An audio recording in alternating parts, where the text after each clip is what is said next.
Mas eu ainda acho que, apesar dos 3 gols ontem, olhando as atuações de antes, o Flamengo está menos pior defensivamente do que já esteve nessa temporada. Se olha o jogo, por exemplo, contra o Alcas, aquele gol anulado que ele toma, construindo por dentro, passando no meio de todo mundo. Olha, mas ontem levou 3, podia ter levado mais, hein? Poderia ter feito também. Poderia ter feito. Mas e assim... Tudo bem, mas ele está falando da parte defensiva. Mas eu acho que o Flamengo já foi pior defensivamente nessa temporada. Acho que... Não estou falando que está ideal, longe disso. Mas acho que é um processo. Ainda mais de um técnico que gosta de mudar. Já começou com 3 zagueiros. Então, fala galera, beleza? Vamos aqui para mais um vídeo no nosso canal. Já vai deixando o seu like aí, se inscreve, ativa o sino. E vamos reagir aqui, né, mais um corte da ESPN, onde os comentaristas vão falar, né, sobre a derrota do Flamengo pro Botafogo, mas que eles conseguiram, né, ver algumas coisas positivas no time do Flamengo, né?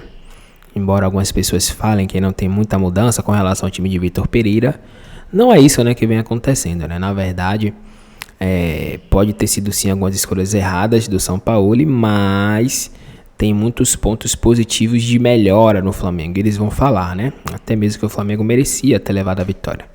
Então deixamos aqui os créditos para a ESPN. Pedimos a você, né, que nos ajude compartilhando o nosso vídeo. E sem enrolação, vamos assistir o corte. Toda promessa. Vamos falar do Flamengo. Temos aí o Jorge Sampaoli. Vamos com o Sampaoli então, porque ele tentou explicar, ou explicou, que já tem rubro-negro cornetando o Sampaoli. Vamos lá com o Sampaoli. A opción de Ayrton era una opción similar a Gerson en el sentido de poder agredir o espacio del rival y poder también evitar transiciones del rival. Lamentablemente lo de Gerson fue sobre la hora y también Everton tuvo un inconfort en... Ontem no pudo entrenar y pensé que él no podía jugar 90 minutos, entonces preferí esa opción. Pensamos que inclusive la aparición de Leo en de lateral fue muy importante. O sea, hizo 2 goles, generó mucho. Creo que no considero que sea esa mi conclusión de error mío, seguramente los habré tenido, pero me parece que a Otimi le faltó tranquilidad para marcar y para establecer la diferencia. Inclusive, así mismo con 3 zagueros nos convierte en el 3er gol. Entonces hay un montón de coincidencias en las cuales Otimi tiene que seguir trabajando para no evidenciar esta debilidad. Explicações de Sampaoli na entrevista coletiva depois da derrota para o Botafogo. Natália Ferrão. O Flamengo teve volume de jogo, teve posse de bola, teve logo no começo da partida essa oportunidade com o Vidal que se marca, talvez muda um pouco a característica do jogo. Só que é uma defesa que, apesar de 3 zagueiros, tem dificuldade ainda na recomposição, é lenta ainda mais por jogar dessa forma tão avançada como faz, até algumas brincadeiras do Santos virando volante, né? Ele muito adiantado, ó, como a gente vê agora e quase acaba no golaço do Tiquinho. Mas é um Flamengo que peca muito por perder oportunidades. Tem muito volume de jogo. Ontem o Gabigol perdeu pelo menos 2 gols feitos que normalmente ele faria, né? E ele não marca gols com bola rolando, acho que tem mais de 60 dias. O normalmente já está entrando. Então, assim, tá passando um pouco, e a gente sempre falou aqui, os times do Sampaoli vão do 0 a 80 muito rápido. De goleadas a sofrer goleadas também. Ontem não foi uma goleada, foi um 3-2, mas é um time que tem uma tendência a tomar muitos gols pela proposta de jogo dele. O Everton Ribeiro, quando sai do jogo, ele até comenta que eles estão tentando assimilar de forma muito rápida o que o treinador está pedindo nos treinamentos. A vitória contra o Maringá, mesmo na vitória goleada, o Sampaoli reclamou muito com eles no vestiário e cobrou muito algumas posturas. O área a área, né? O área a área, exatamente. E esse foi um dos gols perdidos, né? O Everton Ribeiro dando esse passe magistral. O que muito rubro-negro quer entender é que porque o Ayrton Lucas, por exemplo, ontem iniciaria no banco de reservas. O Ayrton Lucas tem sido, desde o início do ano, mesmo com jogos ruins, com muitas críticas ao Vitor Pereira, que acabou demitido, ele era o melhor jogador do Flamengo. Ontem ele iniciaria no banco de reservas. Aí o Gerson sente um desconforto, dor muscular ali no aquecimento. Gerson fora do jogo, entra o Ayrton Lucas numa posição diferente, atuando mais pelo meio de campo. E aí? Mas eu entendo o que o São Paulo quis fazer. Ele até fala da questão da transição defensiva, da recomposição. E o Léo Pereira funcionou, não só pelos 2 gols, mas acho que jogando daquela forma, ele funcionou de uma forma geral. O Ayrton Lucas como meia foi uma questão circunstancial, para mim tá explicado dentro da coletiva. O Gerson sentiu, o Everton Ribeiro não tinha condição, porque o Flamengo, embora tenha feito uma boa partida ofensivamente, no primeiro tempo faltou criação. Algum jogador ali por dentro, que o Ayrton Lucas, não é a característica dele, não conseguiu entregar. Quando o Everton Ribeiro entra, clareia o jogo do Flamengo de uma forma totalmente diferente, mas ele não tinha condição. Eu só contesto esse não tinha condição. Se ele não tinha condição, como que ele entrou no intervalo? Não tinha condição para 90 minutos. Porque não treinou. Sim, mas podia ter começado o jogo. Mas aí você já larga com uma substituição. E assim, de repente, do contexto do jogo, você pode até segurar mais a entrada do Everton Ribeiro. Então, nesse caso, eu prefiro começar mesmo com o Everton no banco e aí, eventualmente, como era necessário, colocar ele no intervalo. Sinceramente, do que eu vi do Sampaoli, tem essa questão dos jogadores terem que assimilar, tá num bonde andando, mas eu achei que ele fez uma boa partida. O Sampaoli dentro da escalação, dentro das mudanças que o jogo pediram, só que assim, tem ajustes que o Flamengo precisa fazer. Situação da bola parada defensiva, tomar o gol que tomou, a liberdade que o Danilo teve, isso é uma coisa que precisa ser ajustado de qualquer forma. Você tem um erro individual do Wesley no pênalti, que até o Breivik já lembrou bem, é um garoto, ainda é o tipo de situação para aprender. O que o Gabigol perdeu de gols não entra na conta do Sampaoli. Então, assim, dentro da estratégia, da forma como o time jogou, eu acho que ele se portou muito bem. Não tá sendo aquelas derrotas quando você via no time do Vitor Pereira, um time sem identidade, com dificuldades assim estruturais gigantescas. Eu acho que ainda tem muito que se aprimorar no Flamengo. Mas das derrotas que eu vi pro Internacional e pro Botafogo, eu vi um time com norte. São derrotas de jogo. De jogo, mas de um time que tem um norte. E para o torcedor, Breiler, rubro-negro, que não esteve confortável, não gostou de ver o goleiro, o Santos, jogando adiantado, iniciando as jogadas do Flamengo, ele vai ter que se acostumar. O São Paulo ele gosta disso. É o normal, é a identidade do técnico, ser inquieto e buscar essas soluções. Contra o Botafogo, ele sabia que o Tiquinho é um jogador de pressionar muito ali, os zagueiros, a saída de bola, e vem o time junto com ele. Vem Tietê, os homens de trás, Eduardo, então, a força física do lado com Vitor Sá e Júnior Santos. Então, sabendo dessa possibilidade, olha lá como o Tiquinho não deixa sair, ele sempre fecha a linha de passe. Ele preferiu ter um homem a mais nessa saída e abrir um dos zagueiros, ou Fabrício Bruno ou Léo Pereira, espetava e ele avançava um lateral lá bem colado na linha, então ganhava mais opções. O Santos vai... Ele explica dizendo que é para ter superioridade numérica. Sim, e faz sentido, ainda mais contra um adversário como o Botafogo. Você corre riscos, é verdade, mas ao mesmo tempo um risco que pode ser compensado se o Santos ou um zagueiro consegue furar essa primeira linha de defesa. Agora, o Santos precisa evoluir no jogo com os pés. Quando o Everson jogava com ele no Santos, no Atlético, ele acertava muito esse tipo de passe. Passe longo, quando ele era pressionado ele não sentia. E aí o Santos, por exemplo, no momento em que o Botafogo aperta mais, ele ainda não está totalmente habituado com isso. Então ele se afoba, acaba errando alguns lances, mas é o normal do jogo do Sampaoli. O goleiro participa o tempo inteiro, assim como é normal no jogo do Sampaoli, e aí ele fazendo a função de líbero, né? Saindo do gol, atuando na cobertura.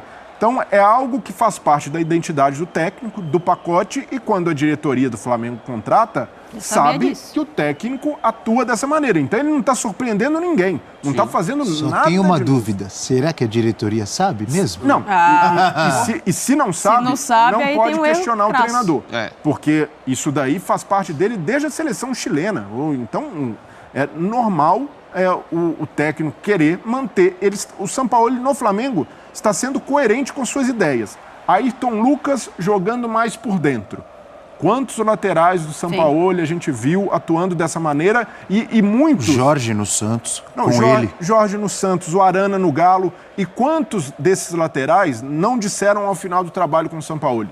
eu evoluí muito como jogador, aprendi a fazer coisas diferentes, apoiar por dentro, a ser organizador, ao mesmo tempo não perdi a possibilidade de atacar a linha de fundo, porque muita gente acha, ele jogando dessa forma, ele não vai poder atacar mais pelo corredor. Vai poder, quando o atacante abrir espaço por ali, se deslocar, o lateral, o ala, tende a preencher esse espaço. É que tem um problema ali, né? O Everton normalmente ataca o corredor.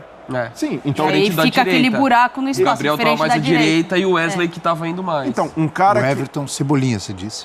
Um cara que se encaixa perfeitamente nesse papel de um lateral construtor é o Filipe Luís, que não está à disposição. Então ele não pôde usar. A ideia, a princípio, no Clássico, era poupar o Ayrton Lucas. E aí, no aquecimento, ele tem a notícia do Gerson, ele vai ali, é pego de surpresa, tem de escolher, e como o Everton Ribeiro não estava 100%, ele foi de Ayrton Lucas, mas o técnico aos poucos vai percebendo, poxa, eu estou perdendo a contundência do Ayrton Lucas, talvez ele vai se convencer em algum momento que pode jogar com Ayrton Lucas como esse ponta, foi cumprido pelo Everton Cebolinha, algumas vezes pelo Marinho, mas isso depende de maturidade do trabalho. Então o Sampaoli, aos poucos, ele está tentando encontrar o time ideal, está tentando posicionar os jogadores, ver o que ele pode tirar de cada um em determinada posição. Agora, é muito cedo ainda para invalidar as ideias do técnico, de um técnico que tem uma história... Ele tem 3 reforços interessantíssimos que vão voltar para ele, que é o Filipe Luís, que você citou, o Arrascaeta, que ainda volta, e o Bruno Henrique tendo melhor condição física, né, nessa progressão dele de volta aos gramados. Falando de 2 escolhas de nomes que têm sido muito contestadas pelo torcedor rubro-negro, Davi Luiz e Marinho. O Marinho está mostrando futebol para ter as chances que ele vem tendo, e o Davi Luiz para ser mantido como titular, Davi Luiz que foi vaiado por uma boa parte do torcedor do Flamengo ontem. Não estão mostrando futebol. Não de hoje, né? O Davi Luiz é um... Se a gente tiver de apontar um problema nessa linha de 3, é mais individual do que coletivo ou da formação, que é o Davi Luiz que está abaixo e tem comprometido alguns jogos, e se o Rodrigo Caio estiver inteiro, a tendência é que o Rodrigo Caio ganhe essa posição na linha de 3 com Fabrício Bruno e Léo Pereira. A insistência com alguns jogadores, eu até incluo mais gente, Thiago Maia, por exemplo, não tem justificado a titularidade, mas tem só o Igor Jesus como opção por ali. É difícil ele pensar num outro... Vidal... Agora tem a opção por necessidade, né?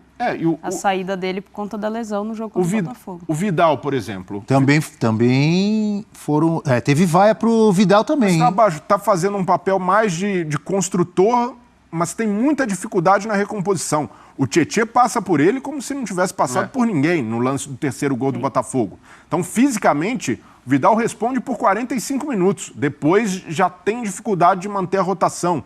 O Marinho é um jogador que antes mesmo da chegada do Sampaoli já estava em descrédito e com o Sampaoli mostra que pode se recuperar, mas ainda entregando pouco. E o Sampaoli ainda tem a ideia do Marinho de 2019 e 2020, quando ele de fato brilhou no Santos, viveu uma grande temporada, mas já não é o mesmo Marinho. O grande amigo rubro-negro meu falou, o Barretinho da Gávea. O Sampaoli está pensando que está em 2019... 2018, ele está pensando no Vidal lá da seleção chilena de lá atrás, está pensando no Marinho de 4, 5 anos atrás, está pensando no Davi Luiz de 5, 6, 7 anos atrás. Ele tem razão ou ele exagerou, esse amigo meu? Não, ele tem razão, porque são jogadores da confiança dele e ele acerta a tacada com o Gerson, porque trabalhou com o Gerson, dá confiança, o Gerson voltou a mostrar futebol. A questão é, o técnico, quando chega num ambiente novo, ele precisa testar os jogadores. Sim. Ele precisa... Você falou ambiente novo com jovens de muito talento que merecem ser olhados com carinho também, ou não? Mas ainda jovens. O Wesley, por exemplo... Mas e daí que é jovem? Não, mas um jogador interessante, mas que ainda está sujeito a cometer erros, não é totalmente maduro. Então, Matheus Gonçalves, Matheus França. É que eu acredito que ele possa, na ideia, na cabeça dele, do Sampaoli, assim como ele já fez com alguns jogadores nas passagens dele pelo Brasil e fora, ele o tamanho desses jogadores tem condição de render mais. E talvez com ele possam... Essa molecada tá pedindo passagem. Mas assim, Vamos dar oportunidade para essa molecada rubro-negra. Mas o questionamento é, outros técnicos usaram e o Sampaoli insiste. Você mesmo disse, agora estou apontando o dedo para o amigo Breler aqui. Você mesmo disse que o Flamengo tem problemas físicos. Tem. Por que não dá mais chance para a molecada? Não é só pelo físico, não. Eles têm talento. Não, eu defendo isso também. Precisa acontecer um rejuvenescimento natural desse time, um rejuvenescimento que o próprio Paulo Souza, no ano passado, já começa a ensaiar, sentindo que esse time não segura intensidade por 90 minutos. Mas no meio desse processo, existe um vácuo completo no departamento de futebol do Flamengo. E aí mora um grande problema. Porque toda vez que acontece uma troca de técnico, não existe uma memória de trabalho. O Flamengo, quando tu contrata um treinador, é esperando que esse técnico resolva tudo. Então não há ali um trabalho de continuidade, que mesmo que mude a filosofia, a característica do técnico, de continuidade interna do clube, de passar informação. Pô, o Thiago Maia foi testado em determinados cenários, não respondeu bem. O Vidal tem dificuldade física. Será que não rola nem um papo do Sampaoli com o Mário Jorge? Então, mas não acontece porque esse departamento de futebol do Flamengo é totalmente desestruturado. E todos os técnicos que passaram por lá cometeram erros de outros técnicos, porque não há essa interlocução. O Flamengo tem um problema crônico em manter uma comissão técnica permanente, uma comissão técnica influente no estilo de jogo do treinador. Então é sempre esperando o salvador da pátria, e quando o novo técnico chega tentando testar novas ideias, tentando dar confiança para jogadores, a gente compreende, porque internamente no Flamengo isso é zero trabalhado. Mas desculpa, Donk, mas tem um problema também do treinador que chega e não estuda um pouco. Porque se você pegar o de 2019 para cá, 2020 para cá, o que não deu certo é um trabalho que todo treinador que vai para o Flamengo, pensando no sucesso, ele tem que olhar e ver o que não deu certo. Paulo Souza não fez isso, o Rogério Ceni não fez isso, o próprio Renato Gaúcho não fez isso, o Vitor Pereira, quando chega, não fez isso. Olhar o que foi feito e que posição o jogador não deu certo. Ou o cara é muito teimoso, estudou, e mesmo assim ele acha que aquilo vai mudar só porque ele chegou, ou eu acho que tem uma parcela do treinador que chega também. O treinador, olha, eu já sei que o Marinho não funciona por esse lado, mas eu vou insistir porque ele vai jogar ali e pronto. E também acho que entra bastante aí na cota de diretoria na hora de avaliar como você vai montar o seu elenco. Ainda mais quando você perde um cara como o João Gomes, você não conseguiu repor um jogador com esse tipo de característica. Então acho que ainda tá um elenco que pode ser um pouquinho mais equilibrado dentro até do poderio financeiro que o Flamengo tem. Mas eu ainda acho que, apesar dos 3 gols ontem, olhando as atuações de antes, o Flamengo está menos pior defensivamente do que já esteve nessa temporada. Se olha o jogo, por exemplo, contra o Alcas, aquele gol anulado que ele toma, construindo por dentro, passando o meio de todo mundo. Olha, mas ontem levou 3, podia ter levado mais, hein? Poderia ter feito também. Poderia ter feito. E assim... Tudo bem, mas ele está falando da parte defensiva. Mas eu acho que o Flamengo já foi pior defensivamente nessa temporada. Acho que... Não estou falando que está ideal, longe disso. Mas acho que é um processo, ainda mais de um técnico que gosta de mudar. Já começou com 3 zagueiros, foi para um 4-4-2 no segundo jogo, 4-3-3 no segundo, agora volta com 3 zagueiros, assimilando num momento decisivo de temporada que você perde título estadual, sem falar nas outras competições que perdeu, estreou mal na Libertadores. Então você tem todo um processo difícil de assimilar a ideia, e acho que eu vejo evolução dentro do Flamengo. Eu vou repetir aqui, no nosso F360, o que eu disse ontem à noite no Linha de Passe, o Breler estava comigo ali. Isso é o preço que um clube que vive trocando de técnico todo ano vai pagar. Difícil você ter uma identidade de jogo, é difícil você ter entrosamento, apesar de vários desses jogadores já estarem há algum tempo jogando juntos, é difícil. Toda hora troca de treinador, 2, 3 vezes por ano, ou no mínimo 1 vez por ano. Então, galera, esse foi o vídeo aí, né? E os comentaristas falaram, e o mais interessante foi que um desses aí disse, né, que ainda assim consegue ver melhoras, evoluções no Flamengo, né?